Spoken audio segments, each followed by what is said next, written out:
And I guess if you're looking directly at the main viewer, you can see everything spin around. Whoa. Alright, we're going to have to do something a little bit different here, lads. CBS has been getting after me like crazy. So we're going to do something a little bit different with the main viewer today.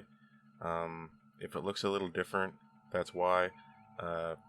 So I'm not going to be bringing up things on the main viewer as I'm recording. What I'm going to be doing is taking this video and putting things into the main viewer in post, basically. And I'm going to do it in such a way, hopefully, that Big Daddy CBS doesn't come down and put his firm hands upon my buttocks. We'll see what happens. Lots of comments lately. I'm going to get around to responding to those comments in video, so you can stay tuned for that.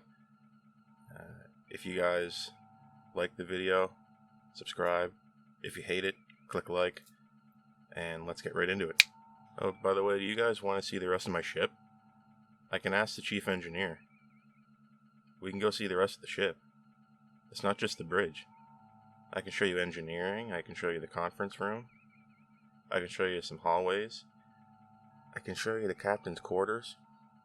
So this was the third episode of Season 3, 3 for 3, of Star Trek Discovery, called People of Earth. In many ways it was a return to form, and not in a great way. It honestly reminded me of the heady days of the middle to lower end of Season 1, where the plot was just completely schizophrenic, and I could barely follow what was happening. But even with that, I think the episode managed to eke out a win for me, and we're going to find out why. So this episode starts with a flashback to the previous episode, of course, but wherein we see that Burnham, the angelic savior of all mankind, has saved the Discovery. The Nautilus, captained by Book, has tractor beamed the Discovery away from danger, and we get the Michael Burnham congratulation hour, with Michael Burnham being the head of ceremonies. Everyone's hugging, everyone's reminiscing. Michael's back. Oh well. And they get this idea in their head that they should return to Earth. Okay?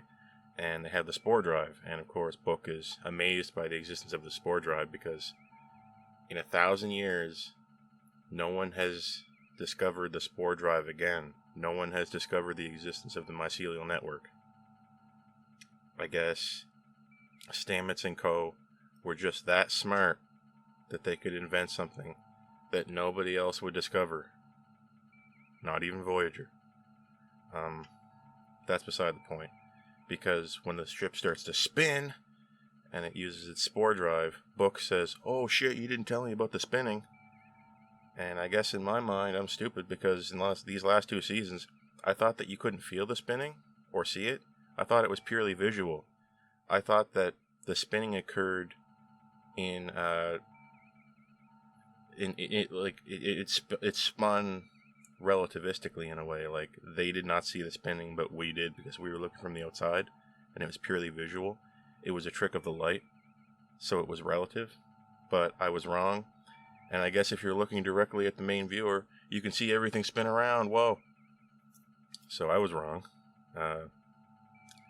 They get to Earth, and the Earth is controlled by the United Earth Defense Force. The name is really silly. It sounds like a kid wrote it, but the Earth is no longer a part of the Federation, and they are hostile to Discovery.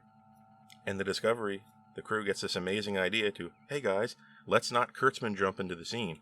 Let's warp slowly from far away and disguise ourselves. Let's do that. It could be hostile. It took all this time for them to figure out to not Kurtzman jump into things. You know, where you go, BAM! Right into the scene, no matter the danger. You know, not slowing down from far away.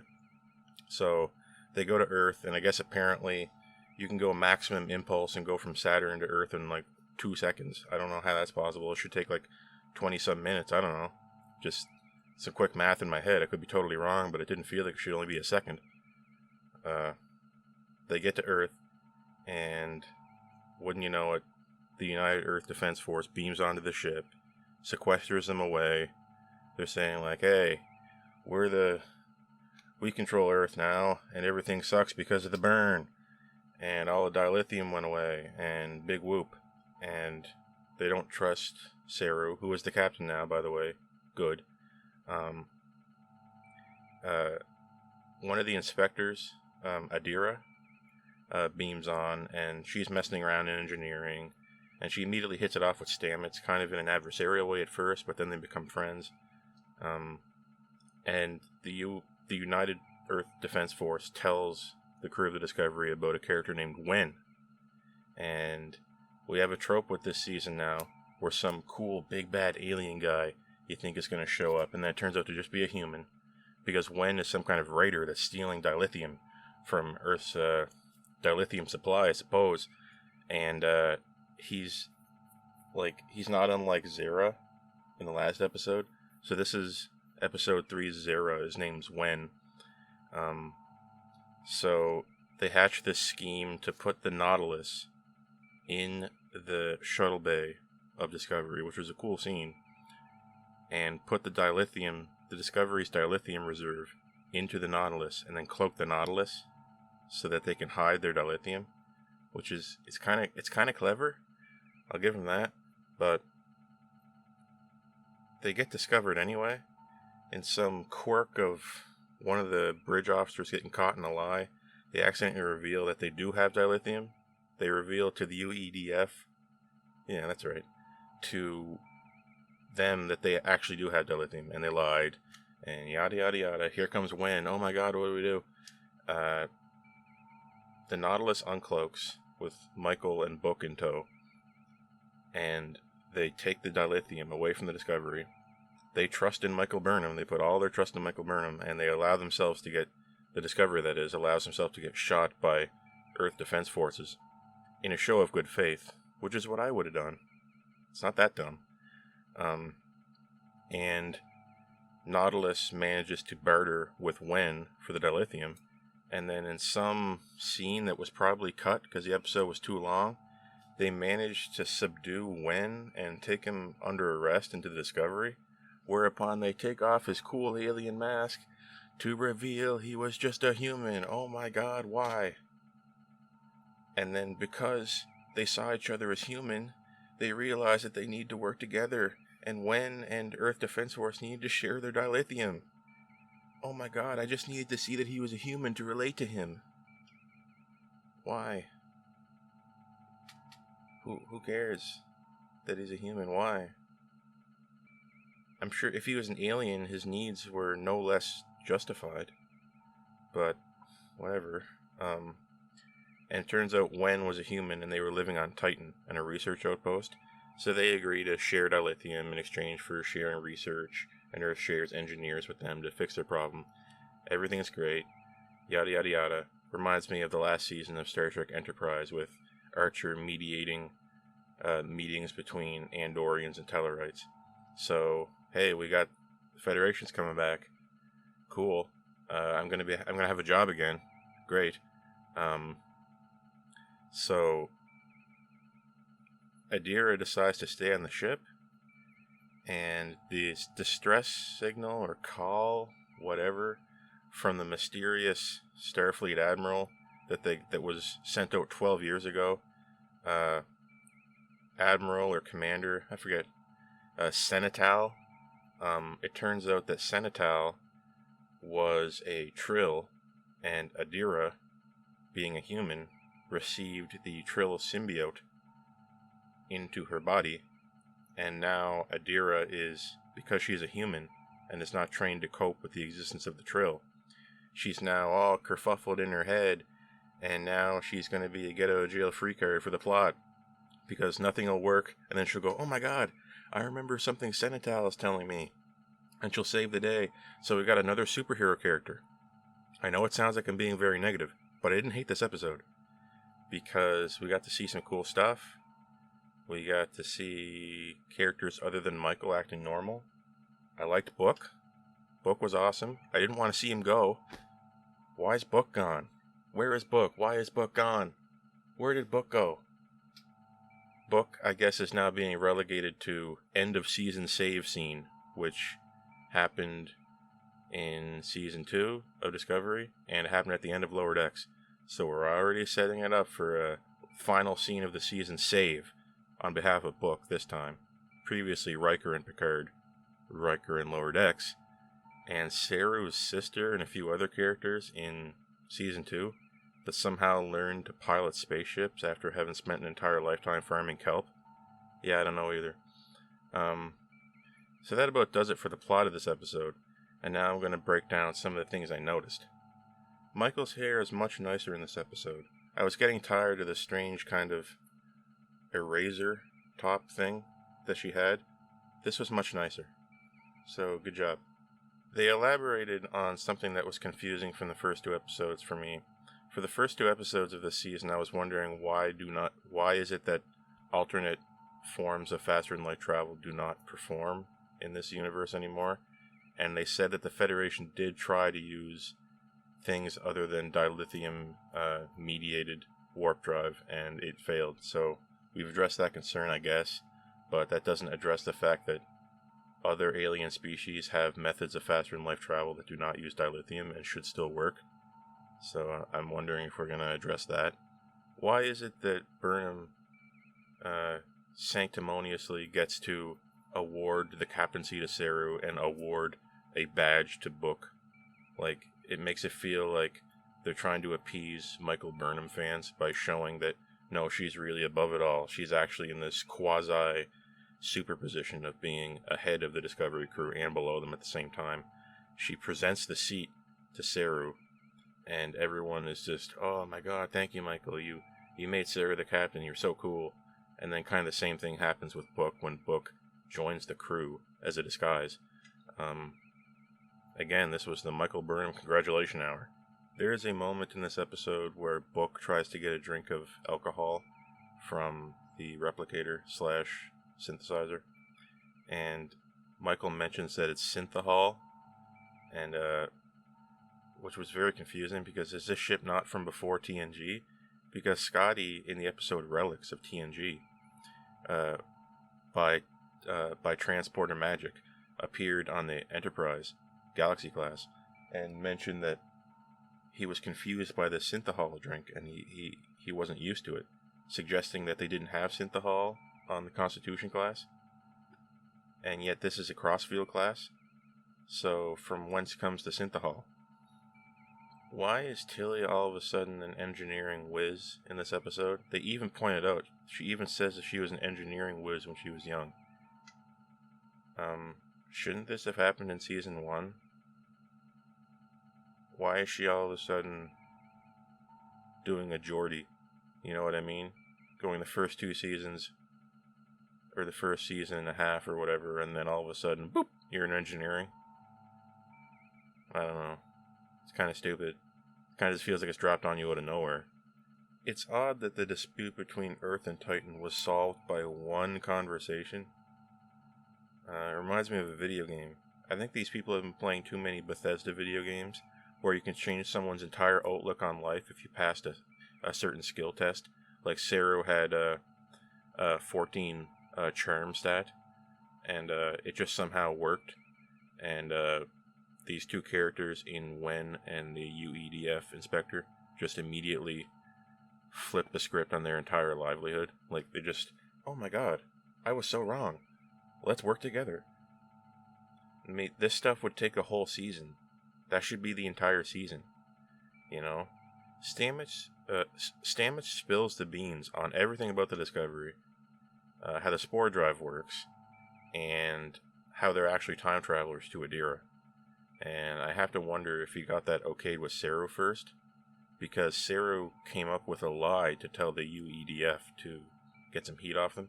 He made up a lie about the fact that they're on a long-distance mission and they are the descendants of the original crew, which, I mean, you gotta be stupid to believe that the command hierarchy would last that long without a connection to Starfleet, but the UEDF buys it, I guess. But Stamets ruins it anyway and tells Adira everything about their history. Great job, Stamets. At the very end of this episode, what's supposed to be the big reveal, ends up being a wet fart because the crew of the Discovery go back down to Starfleet headquarters. Starfleet headquarters. It's not that anymore, but they go back to the place where it was, just to see what's happened in like almost 1,000 years. And they go to this gigantic tree, and they hug the tree, and oh, isn't this great? And then they zoom out, and you expect in your mind that it's going to look really different. Like I expected it was going to be a big forest or something, or a jungle, or the whole thing was going to be underwater, or it was all going to be pavement, just flat, or something shocking, right? And they zoom out, and Starfleet, Starfleet headquarters, looks almost the same.